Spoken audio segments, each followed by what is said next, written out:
Step into Value Zone. Value Zone. Hypermart. Patancheru. నమస్కారం అనిల్ సింగ్ గారు. నమస్తే శిరీష.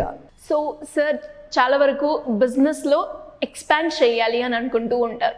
అంటే పెట్టిన వ్యాపారాన్ని ఏదో ఒక మార్గం ద్వారా దాన్ని ప్రోడక్ట్ యాడ్ చేయడమో లేదంటే దాన్ని సర్వీస్ పెంచడమో చేస్తూ ఉంటారు.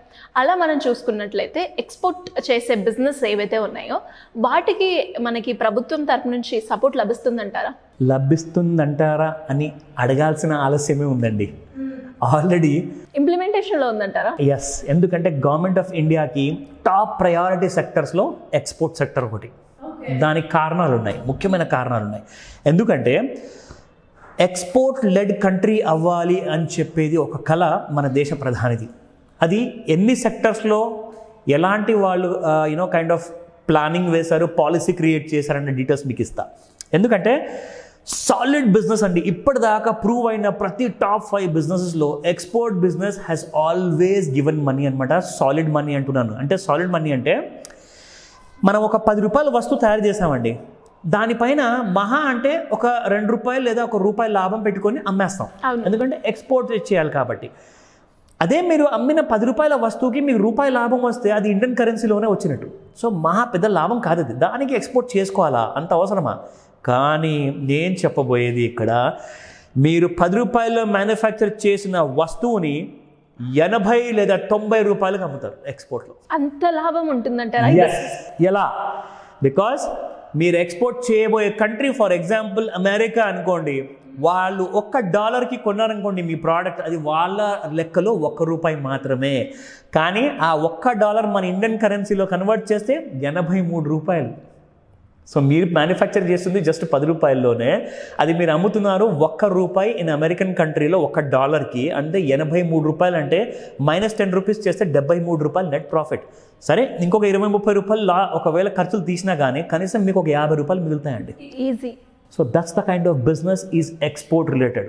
100% మీరు ఇండియన్ కరెన్సీలో తయారు చేస్తారో ఫారిన్ కరెన్సీలో మీకు రెవెన్యూ వస్తుంది. దీనికంటే ఇంకొక మంచి గుడ్ న్యూస్ అనేది వేరే బిజినెస్లో ఉండదు. ఎందుకంటే అది డాలరే అయినా యూరో కరెన్సీ అయినా మీరు ఆల్వేస్ బెనిఫిట్లో ఉంటారు. ఎందుకంటే వీళ్ళ కరెన్సీస్ ఎప్పుడు ఇండియాని కంపేర్ చేసుకుంటే చాలా హై రేట్స్లో ఉంటాయి కాబట్టి. Now coming to the important point. Yes. And అలాగే చాలా మంది కూడా బిజినెస్ పెట్టి లాభాలు ఎక్స్పెక్ట్ చేస్తూ ఉంటారు, అది కూడా హ్యూజ్లో. దానికి ఇది పర్ఫెక్ట్ ఎగ్జాంపుల్.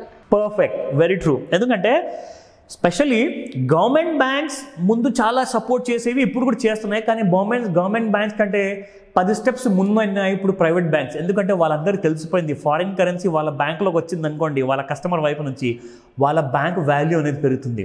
అండ్ ఇండియన్ గవర్నమెంట్కి ఫారెక్స్ రిజర్వ్స్ పెరుగుతాయి. ఫారెక్స్ రిజర్వ్స్ అంటే ఫారిన్ కరెన్సీ ఎక్స్చేంజ్ అనమాట. సో ఫారెక్స్ రిజర్వ్స్ ఎంత పెరిగితే మన ఇండియన్ రూపీ కూడా అంతే స్ట్రెంథెన్ అవుతుంది.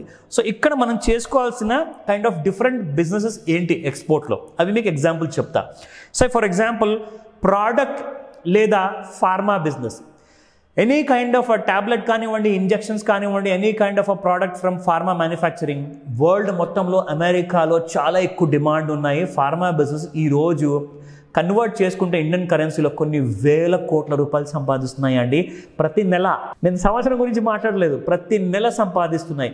సో ఇలాంటి ఎక్స్పోర్ట్ బిజినెసెస్ చిన్నగా మీరు స్టార్ట్ చేశారనుకోండి, అయినా కానీ మీ డాలర్లో సంపాదించడం మాత్రం ఖాయం. So that is one more sector.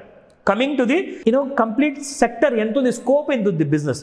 మీరు ఫర్ ఎగ్జాంపుల్ ఒక ప్రోడక్ట్ మీరు తయారు చేశారు, అది ఇండియన్ మార్కెట్లో బాగా సాచురేట్ అయిపోయింది. ఫర్ ఎగ్జాంపుల్ టూత్పేస్ట్, బ్రష్, ఇలాంటివన్నీ మహా అంటే 140 కోట్ల మందికి మీరు ఎంత కానీ అమ్ముతారండి. ఒకవేళ బయట దేశాలకు అమ్మారనుకోండి, so you have the entire global country as a market for you.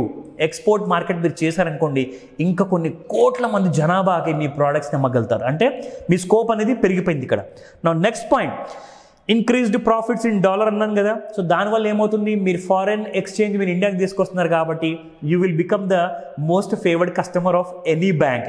So మీకు కళ్ళు మూసుకొని loans for working capital, export licences కోసం కానివ్వండి, అట్ ద సేమ్ టైం ఎక్స్పోర్ట్కి కావాల్సిన minimum required amount of guarantees కానివ్వండి మీకు ఈజీగా అవైలబుల్ ఉంటుంది government banks and private banks నుంచి.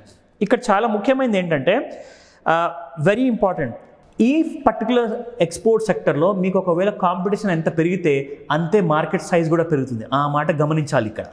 Next point is economies of scale. ఎందుకంటే ఫర్ ఎగ్జాంపుల్ చెప్తున్నాను, ఫార్మా ఇండస్ట్రీలో ఒక 5 years back or 2 years back మనం లెక్క తీసి చూస్తే ఒక 1000 కోట్లు 2000 కోట్లు ఉన్న మార్కెట్ కాస్త 1,00,000 కోట్లు దాటింది 2023లో. దానికంటే ఎక్కువే ఉంది ఇంకా ఇన్ఫ్యాక్ట్ మనం చూసుకుంటే.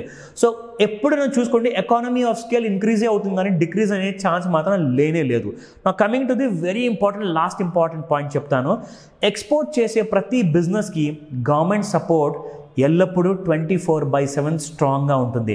అంటే మీకు ఎలాంటి కైండ్ ఆఫ్ ఇష్యూస్ వచ్చినా, ఎలాంటి కైండ్ ఆఫ్ రిసీవబుల్స్ ఉన్నా కానీ వేరే కంట్రీస్ నుంచి గవర్నమెంట్ ఆఫ్ ఇండియా చాలా సపోర్ట్ చేస్తుంది. ఎందుకంటే ప్రతి డిఫరెంట్ కంట్రీలో ఇండియన్ ఎంబసీ ఉంటుంది. సో ఇండియన్ ఎంబసీతో మీరు కాంటాక్ట్ అయ్యారనుకోండి, అక్కడున్న ప్రభుత్వంతో వాళ్ళు ఇమీడియట్గా ఫైట్ చేసేసి ఆ సపోర్ట్ అనేది ఆ కంపెనీకి తెచ్చిపెడతారు.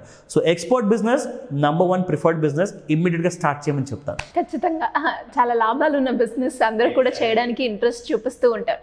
సో మరి ఇలా ఎవరైనా కూడా బిజినెస్ పరంగా కావచ్చు, లోన్స్ పరంగా కావచ్చు, స్కీమ్స్ పరంగా కావచ్చు, లేదు అప్పులు ఉన్నాయి ఎలా బయటపడాలి, ఫైనాన్షియల్ డిసిప్లిన్, ఫైనాన్షియల్ ఫ్రీడమ్ ఎలా నేర్చుకోవాలి, డబ్బుల్ని ఎలా సేవ్ చేయాలి అనుకునే వాళ్ళు ఏ రకంగా మిమ్మల్ని అప్రోచ్ చేసే ఛాన్స్ ఉందంటారు? ఇది ఎక్స్ట్రీమ్లీ ఇంపార్టెంట్ విషయం శిరీష. ఎందుకంటే ఈ సబ్జెక్ట్ చాలా క్లోజ్ టు మై హార్ట్. ఎందుకంటే ఈ విషయం నేను ఎందుకు చెప్తున్నానంటే, ముఖ్యంగా మనం ఇండియాలో మనం చూసింది ఏంటంటే primary education, higher education and any kind of a professional ఎడ్యుకేషన్లో finance, personal finance, loans, credit score ఇవన్నీ గురించి ఎక్కడ కూడా చెప్పరు.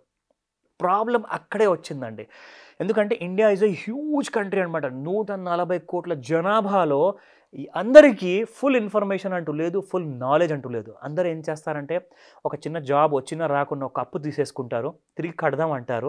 కట్టే సమయంలో ఏమవుతుందంటే ఇంకొక ఎమర్జెన్సీ అరైజ్ అవుతుంది, ఇంకొక అప్పు తీసుకుంటారు. దానివల్ల ఏమవుతుందంటే అదొక విషియస్ సర్కిల్లో వాళ్ళు ఇరుక్కుపోతూ ఉంటారు, కూరుకుపోతూ ఉంటారు. వాళ్ళకు సొల్యూషన్ అనేది కనపడదు. అంటే ఫైనాన్షియల్ డిసిప్లిన్ అంటే ఏంటి, what is financial awareness, what is financial education, ఆ ట్రైనింగ్, ఆ నాలెడ్జ్ లేనందువల్ల 100% చాలామంది సఫర్ అవుతున్నారు. వాళ్ళందరి కోసము మనం ఒక గోల్డెన్ ఆపర్చునిటీ ప్రొవైడ్ చేస్తున్నాము. ఒక ఎక్స్క్లూజివ్ ట్రైనింగ్ క్లాస్ తీసుకోబోతున్నాము. ఇది మామూలు ట్రైనింగ్ క్లాస్ కాదు, it will be the master class అనమాట. సో క్లాసులకే మాస్టర్ క్లాస్ కాబోతుంది ఈ class, online plus offline. So రాబోయే ఇన్ఫ్యాక్ట్ 17 December రోజున మార్నింగ్ 11 AM నుంచి 4 o'clock వరకు ఆన్లైన్ ప్లస్ ఆఫ్లైన్ క్లాస్ ఉండబోతుంది. ఇది ఒక ఎక్స్క్లూజివ్ మాస్టర్ క్లాస్ కాబట్టి ఇందులో బేసిక్స్ ఆఫ్ మనీ, అంటే మనీని ఎలా డీల్ చేయాలి, మనీతో చెలగాలాడితే ఒకవేళ ఎన్ని కైండ్ ఆఫ్ రిస్క్ తీసుకుంటే ఎలాంటి ఫ్యూచర్లో ప్రాబ్లమ్స్ వస్తాయి, అవన్నీ కూడా ఇన్ డీటెయిల్గా ఒక బ్యాంకర్ ఫ్రెండ్లీ కస్టమర్గా ఎలా తయారవ్వాలి, అది బిజినెస్ రూపంలో అయినా కానివ్వండి, పర్సనల్ లోన్ కానివ్వండి, హౌస్ లోన్ కానివ్వండి, ఇవన్నిటికీ కూడా మిమ్మల్ని ప్రిపేర్ చేసే ఈ క్లాసు ఖచ్చితంగా అటెండ్ అవ్వాలి. ఎందుకంటే ఇందులో మీకు పూర్తి డీటెయిల్స్ స్ట్రాంగ్గా అండ్ ఆన్ డాట్గా మీరు నేర్పించబడతాయి. కాబట్టి మార్నింగ్ 11 to 4 PM స్క్రీన్ పైన కనిపిస్తున్న నంబర్కి కాల్ చేయండి, లేదంటారా వాట్సాప్ మెసేజ్ అన్న పెట్టండి, మీకు మా టీం పూర్తి సహాయం అందజేస్తుంది. సో ఇంట్రెస్ట్ ఉన్న వాళ్ళు కింద స్క్రోల్ అవుతున్న నెంబర్ని సంప్రదిస్తే సరిపోతుంది. Absolutely Shirisha. Thank you sir, thank you so much. Welcome Sirisha.